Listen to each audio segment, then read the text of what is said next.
कर्पूरिगौरं करुणावतारं संसारसारं भुजगेन्द्रहारं सदा वसन्तं हृदयारविन्दे भवं भवानी सहितं नमामि। श्री शिवाय नमस्तोभ्यम। आप सुन रहे हैं श्री शिव महापुराण कथा। आज से हम रुद्र संहिता के तृतीय खंड देवी पार्वती की कथाओं का रसपान किया करेंगे।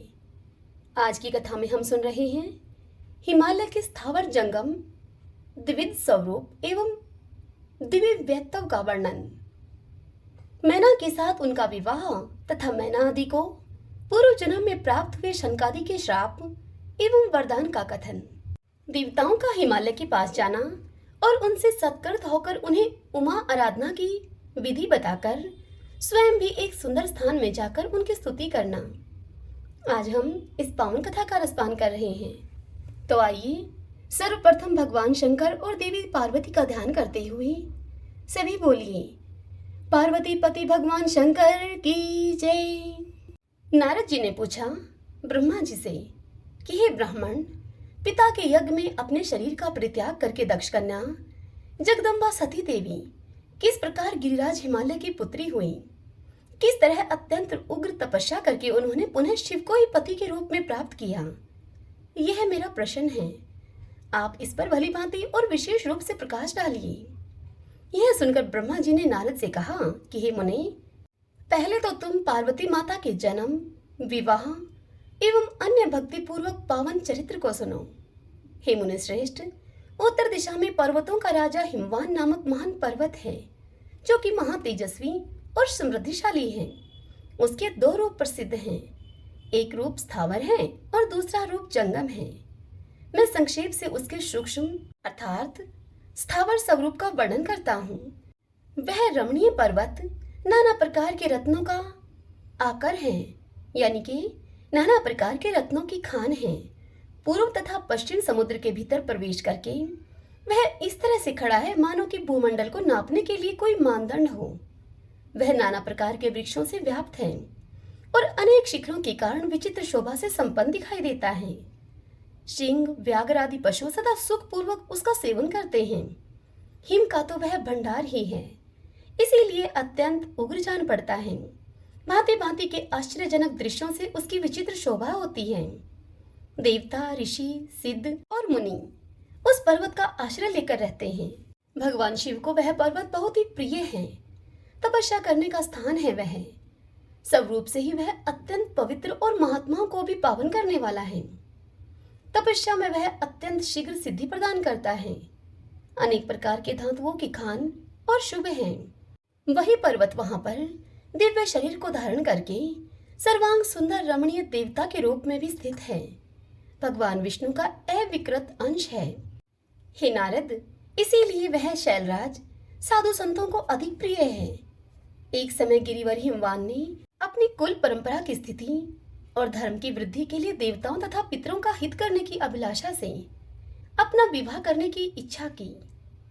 हे मुनीश्वर, उस अवसर पर संपूर्ण देवता अपने स्वार्थ का विचार करके दिव्य पितरों के पास आकर उनसे प्रसन्नता पूर्वक यूं बोले।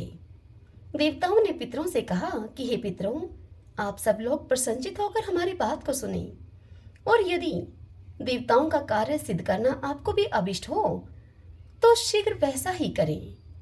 आपकी ज्येष्ठ पुत्री जो मैना के नाम से प्रसिद्ध है, वह पुत्री मंगल रूपिणी है। उसका विवाह आप लोग अत्यंत ही प्रसन्नता पूर्वक हिमवान पर्वत से कर दें। ऐसा करने से आप सब लोगों को सर्वथा महान लाभ होगा और देवताओं के दुखों का निवारण भी पग पग पर होता रहेगा। समस्त देवताओं की इस बात को सुनकर पितरों ने आपस में विचार करके इस कार्य के लिए स्वीकृति दे दी और अपनी पुत्री मैना को विधि पूर्वक हिमालय के हाथ में दे दिया। उस परम मंगलमय विवाह में बड़ा ही उत्सव मनाया गया। हे मुनीश्वर नारद, मैना के साथ हिमालय के शुभ विवाह का यह सुखद प्रसंग मैंने तुमसे प्रसन्नता पूर्वक कहा है। अब और तुम क्या सुनना चाहते हो? यह सुनकर नारद जी ने पूछा कि हे विधि, हे विद्वन, आप आदर पूर्वक मेरे सामने मैना की उत्पत्ति का वर्णन कीजिए। मैना को श्राप किस प्रकार प्राप्त हुआ था, अब यह कहिए और मेरे संदेह का आप निवारण कीजिए। तब ब्रह्मा जी नारद से बोले कि हे मुने, मैंने अपने दक्ष नामक जिस पुत्र की तुमसे पहले चर्चा की है, उस दक्ष के 60 कन्याएं हुई थी जो कि सृष्टि की उत्पत्ति में कारण बनी।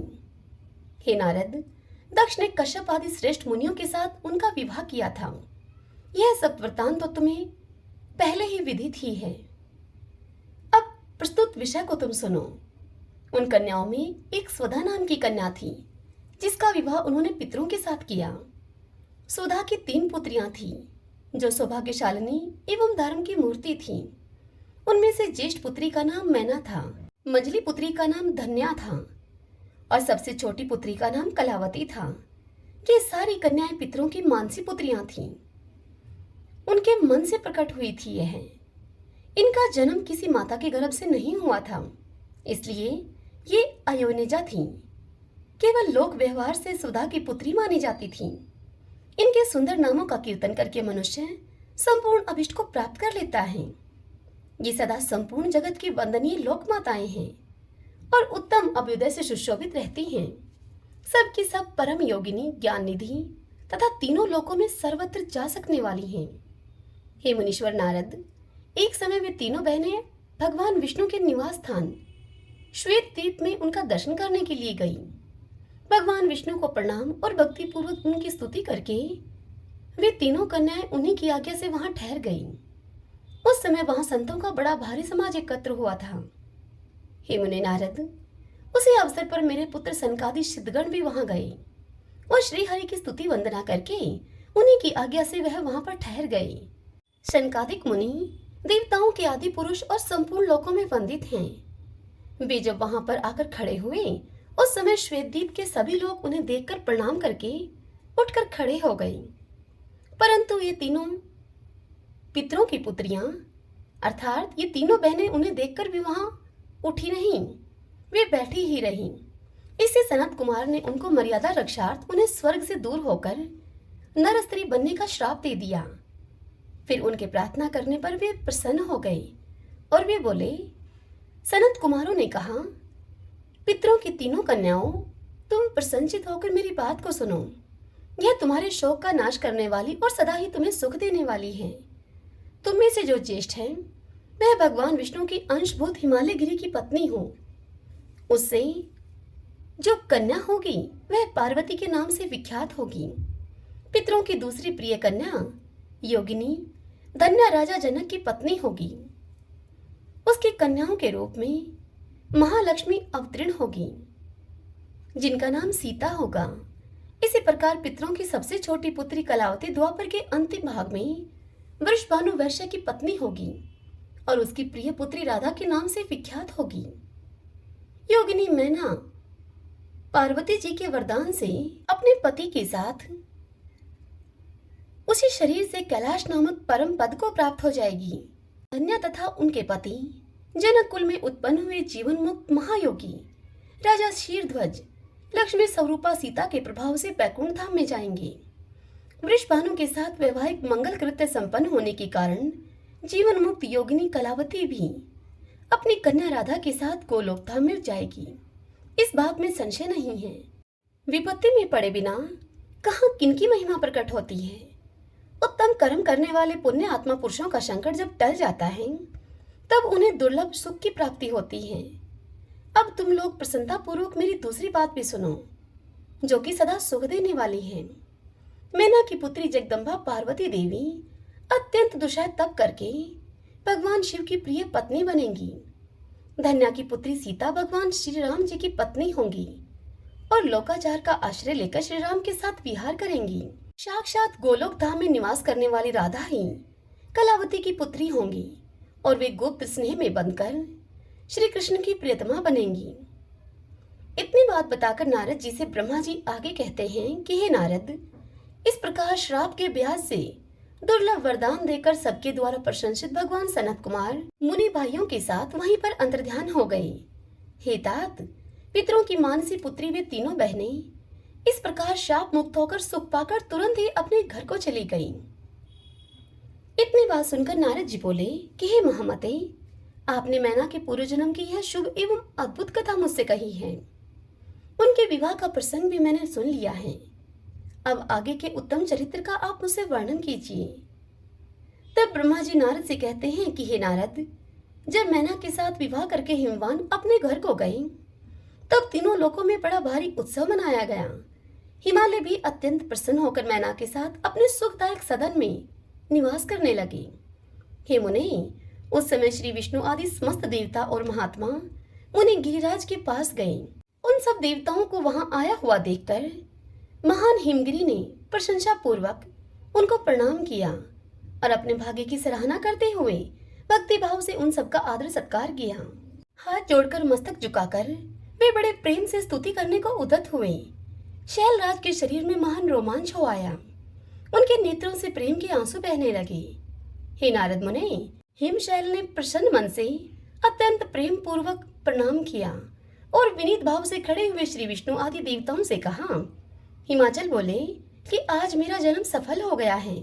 मेरी बड़ी भारी तपस्या सफल हुई। आज मेरा ज्ञान सफल हुआ और आज मेरी सारी क्रियाएं सफल हो गई।